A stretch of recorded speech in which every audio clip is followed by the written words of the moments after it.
Oh, hello guys, dito na kami. Gala na naman kami. Oh, shoutout kayo dyan. Oh. Shoutout sa darating ng aming mga kasama dyan. Hello kayo dyan. Mag-iingat kayo dyan. Andito na ako sa TV. Oh, andito na kami. So, gala kami. Punta kami ng Pinoy Store. Medyo malapit-lapit lang. Walking distance lang. Siguro mga 2 minutes to 3 minutes.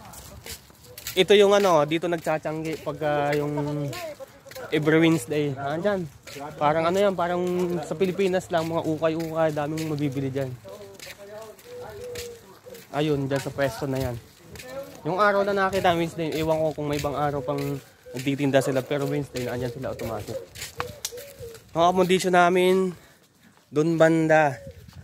Doon banda. Mga malapit lang, tapos kalsada na to. Diretso lang to. Andyan may mga park, andyan simbahan. Pare, pwede ba mag-shoutout? O sige, shoutout ka pre. Shoutout nga pala kay Pare Amatong. Pre, pakitutok nga dun sa ano. Oo. Kung nakikita nyo yung pangalang Steel. Mga steel. Ayan, maraming lagari dyan, Pare Amatong. Madami daw lagari sa steel ha. Maraming lagari dyan. Yung mga original na lagari. Dyan mo na makikita pare. Dyan, ayan. Tatak yan, Steel. Oh, steel. Ang Original. tatak. May mga original dito ng mga bugluloy. Ito, mga lakad lang kami, tamang libang habang ano pa. Habang di pa nag-start, pero malapit na kami magsimula. Oh, maya guys, mag-ano ulit ako. Panibagong ano ulit. Kasi medyo malayo-layo pa yung lakad namin. Patayin ko muna. Sige, see you.